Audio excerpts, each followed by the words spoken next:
también, tal como lo anunciamos, se encuentra con nosotros Karen Anaya, asesora legal de PromSexy. ¿Sobre qué vamos a hablar con ella? Pues que en estos días se ha presentado de parte de las congresistas Indira Wilca y Marisa Glave un proyecto de ley que busca instaurar, lo que ya se ha escuchado en varias oportunidades, el matrimonio igualitario, que, estoy leyendo realmente el texto, que reconocería la unión voluntaria de dos personas legalmente aptas para contraer matrimonio indistintamente del sexo o género que tengan, ¿no? Entonces ya no estamos hablando solamente de la unión civil, sino de un matrimonio igualitario. ¿Cuál es la diferencia exactamente? Bueno, sobre eso nos ayudará a entender mejor Karen Anaya. Karen, ¿qué tal? ¿Cómo estás? Buenos días. ¿Cómo estás, Rosana? Muy buenos días. Para hablar sobre este tema, qué bueno que haya un espacio como este y para poder informar también a la población desde una perspectiva jurídica. Así es. Bueno, a ver, exactamente en qué se diferencian estos dos proyectos. La unión civil con el matrimonio. Así es. Bueno, el matrimonio igualitario, como se le ha denominado, es la figura más plena de reconocimiento de derechos, por lo que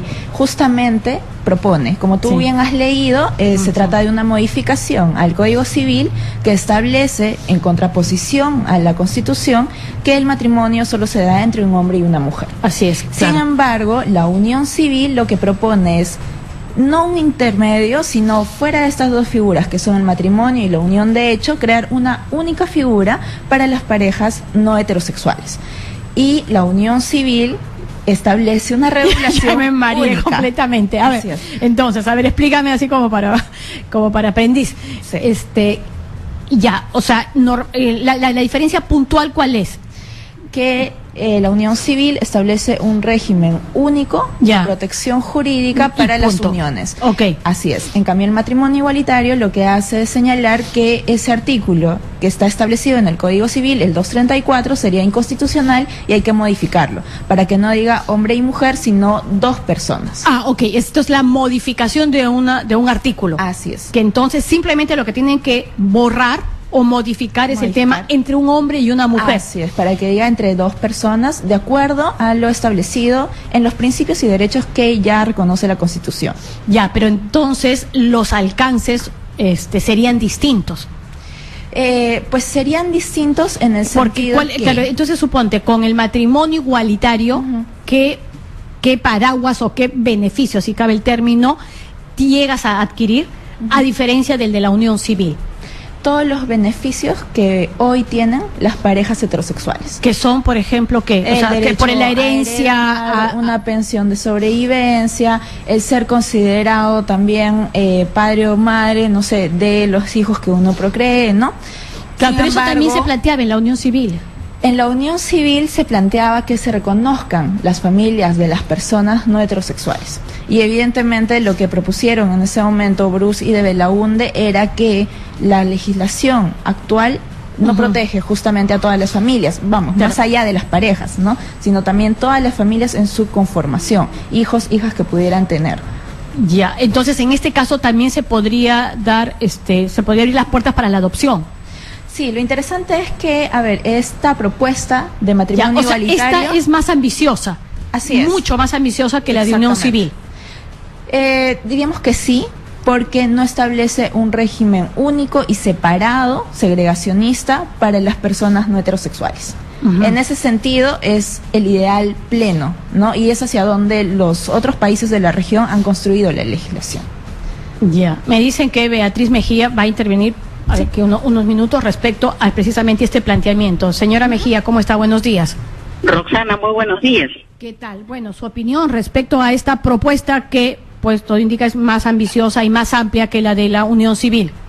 Para mí me preocupa los asesores legales que tienen los congresistas que están presentando un proyecto tan absurdo o inconstitucional y transgresor de todo el sistema internacional de protección de derechos humanos.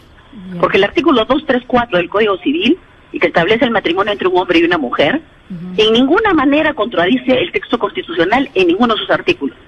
El artículo 55 de la Constitución incorpora todos los tratados de derechos humanos y todos los tratados suscritos por el Perú como parte del derecho interno. El artículo 23 del Pacto Internacional de Derechos Civiles y Políticos, el 16 de la Declaración Universal de Derechos Humanos y el 17 de la Convención Americana de Derechos Humanos dicen lo siguiente: se reconoce el derecho del hombre y de la mujer a contraer matrimonio y a fundar una familia si tienen edad para ello. Estos son conceptos de derecho natural reconocidos por los valores y principios de todos los pueblos del mundo que han redactado estos tratados y el Perú los ha suscrito. De tal manera que esto es ley para el Perú, y pretender una modificación del artículo 234 de la Constitución para hacerle decir en contra de lo que los derechos humanos reconocen es simplemente pues una cosa absurda, inconstitucional y que no tiene ninguna viabilidad. Por otro lado, ya la Corte Europea de Derechos Humanos, 47 magistrados de 47 países europeos, se han pronunciado de modo tajante de que no existe tal cosa como el derecho humano al matrimonio homosexual. Ya, y eso no entiendo. ¿Y ahí cuál es el fundamento? Que no puedes tú modificar el 234 del Código Civil bajo la falsa tesis de que está contradiciendo la Constitución, porque no lo contradice en ninguna manera. Digamos, el hecho de que se pueda decir que no se establezca, o sea, el cambio de ese artículo, que no sea entre un hombre y una mujer, sino entre dos personas, ¿por qué no podría darse? ¿Cuál es ahí el sustento principal? Entre dos personas. Vulnera los tratados internacionales de derechos humanos suscritos por el Perú, concretamente el artículo 5 del Pacto Internacional de Derechos Civiles y Políticos establece un límite a la aprobación legislativa y a las políticas públicas de los estados que son parte. ¿Cuál es ese límite? Que no se puede legislar más allá de lo que los derechos humanos ya reconocidos establecen, sobre pretexto de que no los reconocen o que los reconocen en menor grado. Eso lo dice claramente el artículo 5 del pacto. Y entonces lo que están pretendiendo ellos es ir en contra de las normas expresas del Pacto Internacional de Derechos Civiles y Políticos, alterar el concepto natural de familia que los derechos y los tratados a nivel internacional reconocen y que son parte del derecho interno por el mandato del artículo 55 de la Constitución. Ok, a ver, vamos a escuchar a la señora Karen Anaya. Esto es así, o sea, se estaría... Es falso. Porque ¿Qué es falso? ¿Qué parte es falsa? Sí, todo es falso. No, pero puntualmente, ayúdame a argumentar. Así es. Mira, los tratados dicen una cosa, pero los tratados son interpretados. Lamentablemente, la señora pretende solamente leer los tratados en materia de derechos humanos y no ver la jurisprudencia de la Corte Interamericana. Hay 3 casos en el sistema interamericano que justamente interpretan la Convención Americana de la que el Perú es parte, ¿sí? Y esas 3 sentencias señalan que es discriminatorio el establecer alguna diferenciación por motivo de la orientación sexual. Eso también está así escrito. Esto es otra cosa, pues, Roxana. Discúlpame, pero justamente el no tener de legislación. Eso es otra cosa. Justamente ellos están cogiendo el tema de la discriminación para articular un argumento que no es aplicable. Pero lo que yo quiero saber, doctora Mejía, es que si existen más allá de eso otros documentos donde se les da interpretación a esos artículos que usted nos está señalando, en los que se aclaran y se amplían en todo caso los alcances de lo que usted nos señala. No existen, pues. Imagínate tú que la Corte Europea de Derechos Humanos, con sede en Estrasburgo, que son 47 expertos en estos temas, si se hiciera algún documento que le diera piso al matrimonio homosexual, lo hubieran considerado. Y dicen tajantemente, no existe el derecho humano al matrimonio homosexual. Lo que están haciendo la gente de Frontex y la abogada que está ahí, ¿no es cierto?, es tratar de confundir a la gente que no conoce estas cosas para poder articular una idea totalmente falsa. O sea, no existe tal cosa como el derecho al matrimonio homosexual, y los pronunciamientos de la Corte Interamericana se refieren a la no discriminación, conceptos con los cuales nosotros estamos plenamente de acuerdo. No se puede discriminar a nadie por ningún concepto. Claro, ellos quieren jalar la pita de la no discriminación al matrimonio homosexual. Claro, pero mi pregunta puntual es, ¿no se han dado otros ampliaciones o interpretaciones a lo que señala? Es que no se puede. Es que jurídicamente no se puede, jurídicamente imposible. Tú no puedes ampliar el concepto de los derechos humanos más allá de lo que los derechos humanos reconocidos establecen. Y tienen principios y fundamentos y valores que comparten todos los pueblos de la tierra. Doctora Beatriz, le pido unos minutos para poder escuchar lo que dice al respecto Karen Anaya. Sí, mira, Roxana, en el año 2012 hubo una sentencia importantísima de la Corte sobre una mujer lesbiana que vivía con su pareja y que tenía las hijas. La Corte de Chile lo que hizo fue quitarle la tutela de las hijas en base al hecho de que ella era lesbiana, diciendo que no podía ejercer su calidad de madre por el solo hecho de serlo. Cuando el caso llega ante la Corte Interamericana, la Corte dice, no puede ser posible que se quiera imponer una forma de entender la familia, además desde una visión estereotipada de la misma. ¿no? Entonces, eso va en contra de lo que la misma señora está diciendo, la protección de la familia natural. Eso no existe. Es más, nuestro tribunal... Y eso Claro, es una parte considerativa de una sentencia, eso no es un fallo. Ese es un fallo. Eso es una parte considerativa de una sentencia. Ya, por eso, y eso ya sienta jurisprudencia No sobre sienta este ninguna respecto. jurisprudencia, no ¿Por qué es no? vinculante tampoco para el Estado peruano.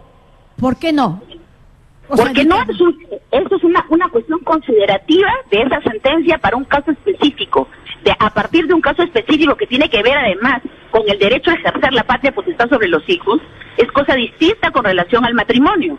Y no te puede imponer una sentencia que puede tener algunas articulaciones con relación a un caso específico relacionado con patria potestad para que en un país se vaya a aprobar el matrimonio homosexual cuando no tiene ninguna base jurídica para eso. Ya, ok, ahora escuchemos, por favor, le pido que nos permita escuchar a Karen. Perdóname, Roxana, pero en primer lugar yo voy a decir algo.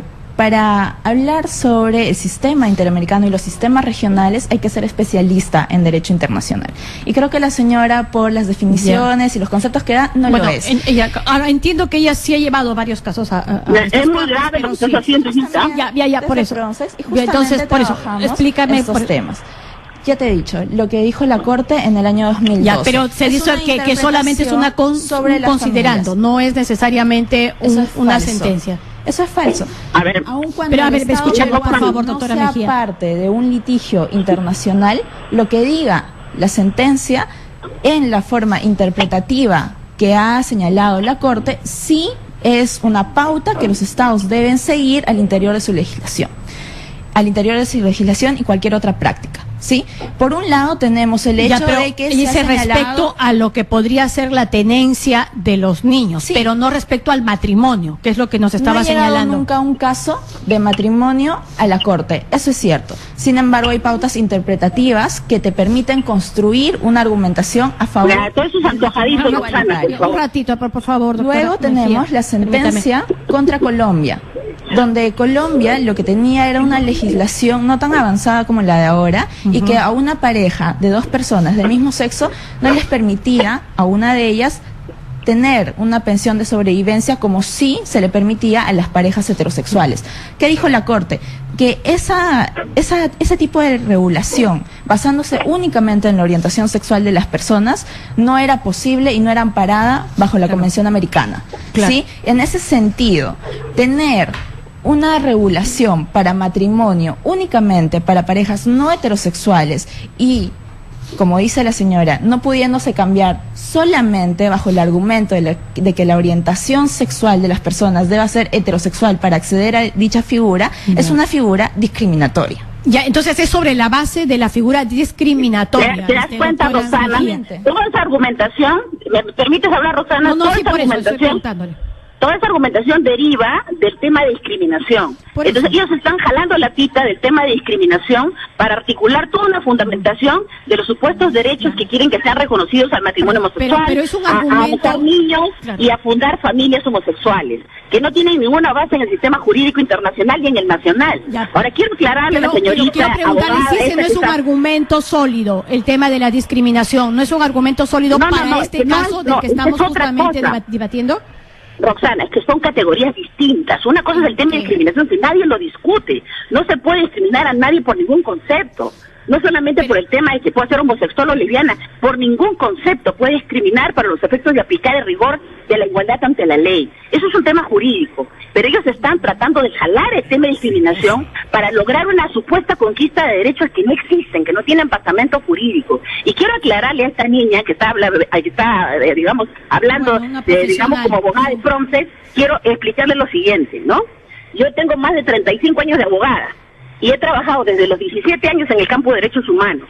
Contribuí con la redacción de la Constitución de este país y he enseñado derechos humanos durante 15 años a jueces y fiscales en este país. He participado en todas las convenciones de derechos humanos a nivel internacional y en la defensa de los derechos del pueblo del Perú del 90 al 2000 ante la Comisión Interamericana de Derechos Humanos. Su trayectoria, y entonces, que no me venga a decir que no conozco el tema, por favor. No, doctora, eso dejémoslo a un lado, pero simplemente lo que no logro entender es ¿por qué si no hay un tema de discriminación, dos parejas o dos personas que quieren unir sus vidas no pueden tener los mismos derechos que heterosexuales? Ese nada más así es el punto. No, Las personas sí homosexuales, lesbianas, es que Roxana, es que ahí hay un sofisma. Las personas homosexuales tienen exactamente los mismos derechos que los heterosexuales. No es que no tienen derechos, tienen exactamente los mismos derechos. Para la relación de no pareja con beneficios. Derecho al matrimonio. Rosana, déjame hablar pues. Que no quieren ejercer su derecho al matrimonio de modo heterosexual es otra cosa, pero ellos tienen exactamente los mismos derechos que nosotros.